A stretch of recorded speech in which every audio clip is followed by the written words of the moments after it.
My name is Dominic Easley, here on the ImpactWayv Podcast, Making an Impact. And I'm originally from Staten Island, New York. Had the chance to be drafted in the first round to the New England Patriots in 2014, was able to win a Super Bowl, and then went on to the Rams, and unfortunately was lost to the Patriots in the Super Bowl in 2019, where I retired. I retired and tried many different things, but the one thing that stuck with me is I kind of felt lost. I didn't feel lost on my identity. I felt lost on my mental. I didn't understand who I was outside of that limelight, right? My identity of myself, because I have 3 kids, I knew I was a father. I knew I was a great person to people around me, to my family, to my friends, but I didn't understand what was my purpose to everyone else, right? And that really came from understanding that I needed help. I seeked help. I now have a therapist. I've been through depression. I've been through anxiety. I've been through trauma. I understand trauma, and I understand what it means to not have control. You know what I mean? I definitely understand what it means to not have control. And even as a father, the one thing that I love about myself now is that I'm able to be vulnerable. I'm able to tell my story of me being addicted to opioids throughout my NFL career because I've had 15 surgeries and 3 ACLs.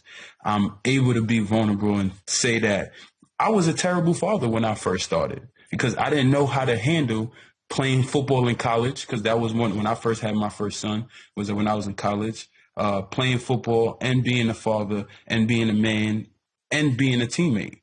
All of that and being a friend, family, on top of everything. It was something that I didn't understand how to engage in.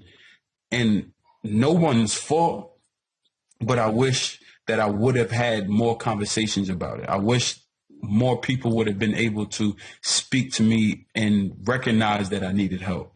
You know, so one thing that I want to do with this podcast is allow people to be vulnerable, allow people to make an impact on other people's lives by being vulnerable and by allowing them to come and say, I need help. Can you help me? And be able to talk about it and not withhold any information, because that's where we fail. That's where we fail in life, is when you try to grow, you want growth, but you don't let out all the information to grow, you know?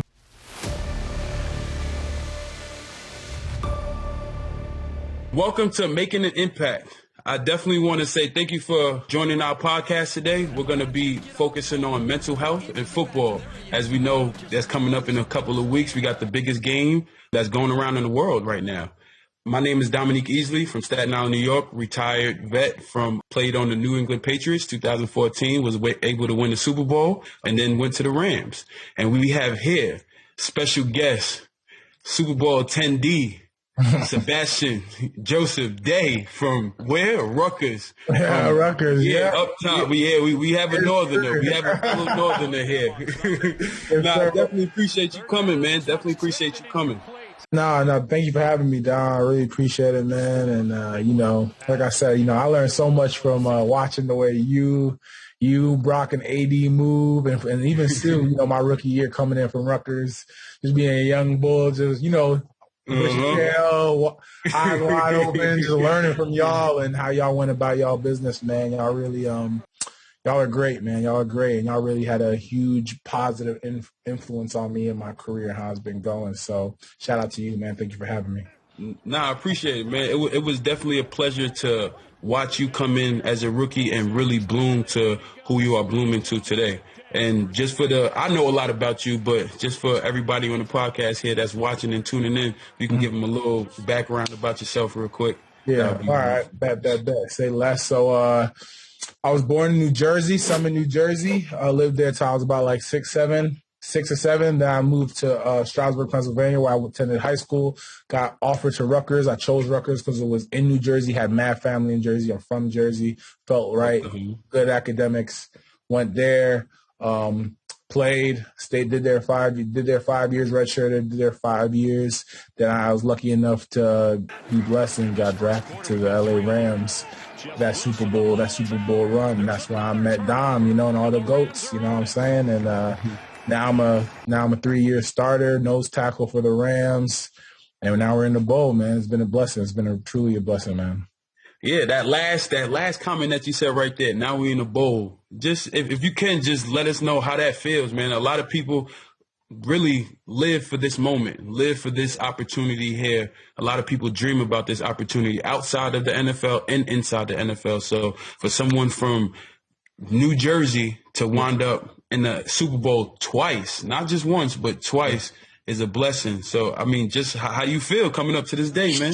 Bro, it's unreal, honestly. Like, words can't describe it. Like, like I said, I was lucky enough my first year that I was able to, like, pick y'all brains out, you, like I said, you, AD, Sue, Brock, and saw, like, everything that y'all put into it.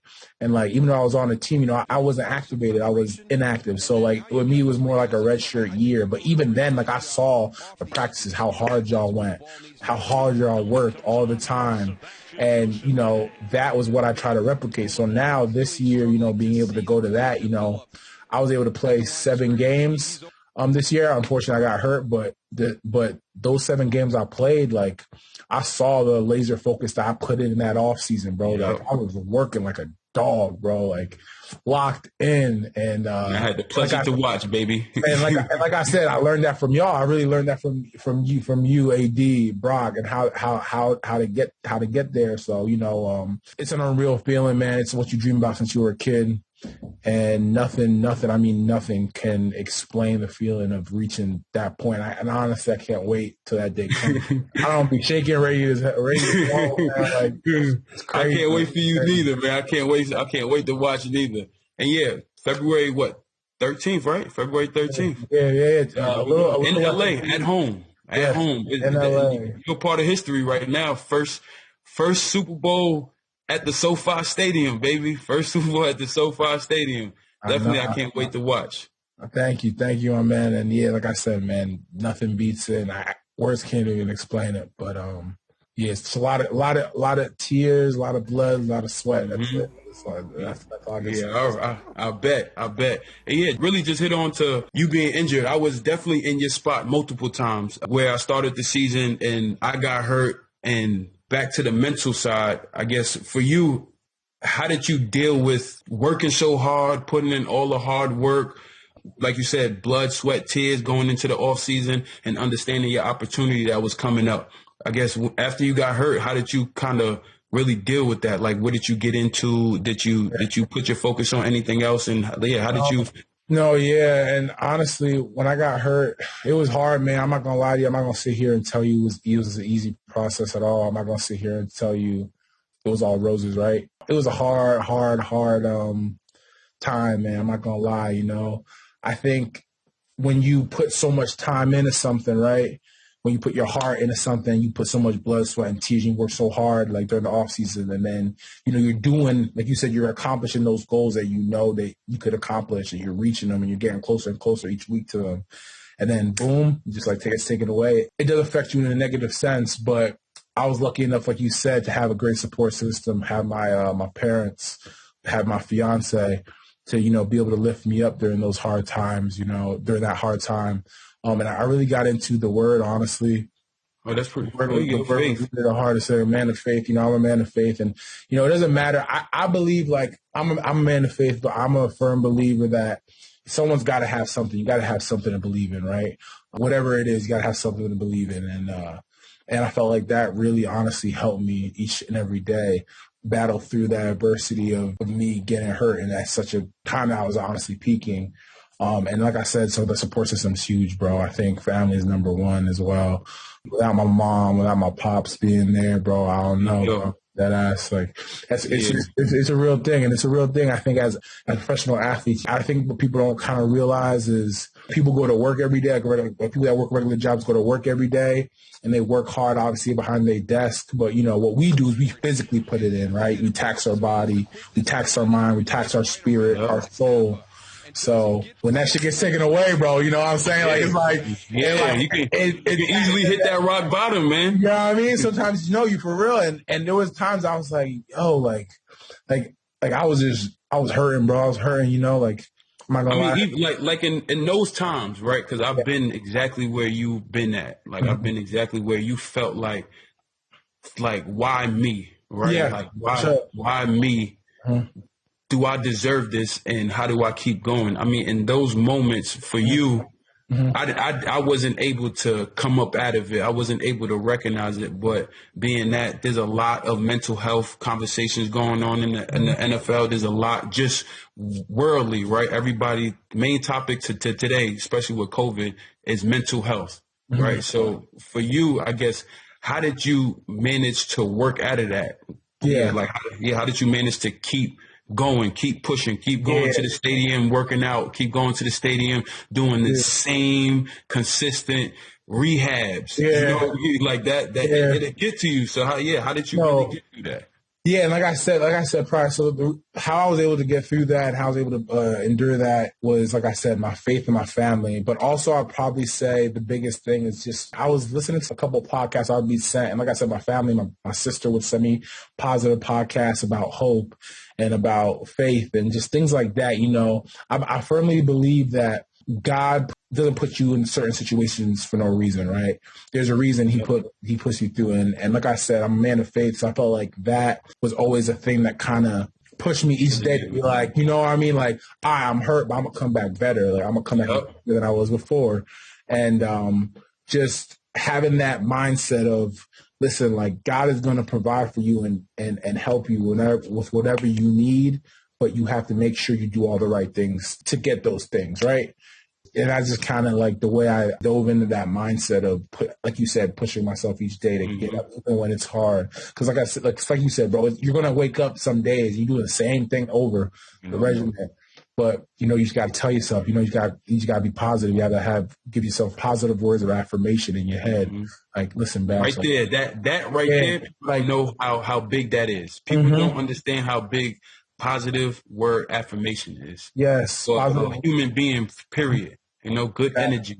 Good energy. And I'm telling you, like, you have to legit change your mindset, man. Like, you got to change your mindset. You got to have those positive words of affirmation. You got to continue to talk to yourself. You got to continue to tell yourself those goals that you had. And it's actually really funny. Like, I still have my goals on the back of my phone. Like I still have them on the back of my phone from this year. Like, and I was close to I was really close to some of them. Like, I was more than halfway through my goals of what I wanted to accomplish. So, like I said, so that, like, me seeing that every day, seeing those goals on the back of my phone, like, I know I was close. So that means I know it's attainable. You know what I'm saying? Yeah. Those are that's another affirmation that I got. Baby. Exactly. That's a tool in the box. Tool in the toolbox. And it is all mental, bro. Like, it is all mental. It's about mental health. It's all about how you talk to yourself, man. And the people, and like you said before, the support system, the people you surround yourself with, I think is huge as well. I guess how was because my experience right after I got hurt, I wish I would have been where you was at to realize, okay, I need some positive affirmation. I need some words. I need to put down my goals. I wasn't there. So I commend you with that, man. For real. Like, I really do commend you with that, is taking accountability for your mental health. Right. I definitely commend you with that because I didn't. So my question to you is, in the stadium, right, around your teammates, how was that support? Did they uplift you? Did the trainers kind of keep you going? How did that go? That's a great question. One of the best texts I got was from AD, actually. And just for everybody to know, the one and only AD, Aaron Donald. Yeah, Aaron Donald, the best D tackle, the best D tackle in the world. He texted me. And he said something like, listen, bro, I'm praying for you. Stay prayed up. Don't let this shit like hinder your road to greatness. Just like something that small, you know what I'm saying? Because, like, if he sees great, like, that just affirms what I know of myself, right? I know myself that I could be great, right? And him sending that, like, even something that small, him affirming that, like, don't let that shit stop your road to greatness. That means he sees the greatness that I could possibly attain if I just keep at it. Let the circumstance dictate the future of what I got. So shout out to Aaron. Obviously, Coach McVay, he hit me up, he was gutted when he found out, kept in contact with me. Shout out to Coach McVay, always kept in contact with me even throughout the season. Him and I would text back and forth. And even Coach Raheem Morris, our DC too. So shout out to those guys, seriously, man, because, that makes a difference. I'm telling you, obviously, the support staff, the recovery team, they've done a great job. Byron, I'm working with Byron a lot. Byron's I know B. B. And Byron got me working. I've been grinding there. And those people, I feel like you said, you said about support system, I feel like those things, even though, Aaron said that text, that meant more to me than I think he'll ever know, right? Yeah. Mm-hmm. And then that's something that I could always have in the back of my head when those days get hard. Like, yo, listen, like I know I could be great. AD season, that could be great. So, shout out to those people, man. And obviously, my fiance just being there. My fiance, she cute, man, because she sees how I'm into positivity podcasts and certain things that I listen to. And she does a really good job as well, just, trying to be positive as she can, being my rock and whatnot. So, shout out to her for sure. As we know, right, he's doing everything possible to get back on that field. He's been working his tail off. And we can't wait to see you get back on that field, man. I personally can't wait to see you get back on that field. And everything that you've been doing on that field is great. But I also know off the field, you've been doing your thing. Mm-hmm. I've seen what you've been doing this off season. I've seen what you've been doing during the season. So if you can give us a little background on what you had going on, because I see you had your own little podcast. You see a lot of you in the community and everything like that. If I'm not mistaken, you was a nominee for Walter Payton. No, I was. That was actually Big Whip. Big Whip beat me out. Whip? Okay. Where's the goat? He the goat now. You know what I mean? Like, buy it. You know what I mean? Whip be buying like houses for people. With the real ones, back away. So with me, I'm Haitian. So I'm about to say, I am too. Mabule, yeah, So I'm Haitian descent. Both my parents from Haiti, and if you know people from Haiti, one thing about us is we tough. We come from, we have a mindset, we're resilient, and some of our people come from hard times, they don't have much, but they're very appreciative of what they got. So, growing up on that, my parents always used to tell me, Sebastian, like, make sure, like, you use your blessing and be a blessing, like, whatever you got, like, always make sure that you're always trying to find a way to not forget what you got and give it back. And I honestly feel like that's a part of mental health as well. Yep. Because it's easy when it's going well to always just be thinking about yourself, right? Just caught up in whatever you got going, because we busy, athletes busy all the time. We got schedules, we're always on a schedule. We got lift, we got this, we got that. So that was a huge thing that my parents always instilled in me as a child. And just off season, man, I've done a bunch of things, from starting Bashing Hunger, which is kind of like a nonprofit that helps feed and battle food insecurity. Obviously, where's that located? You can let us know. So it's a nonprofit thing that I started myself through actually Dine and Bash. Dine and Bash is a podcast that I have. It was to help highlight small restaurants and small restaurant owners that were going through the pandemic. The pandemic shut everything down. They weren't getting no bread.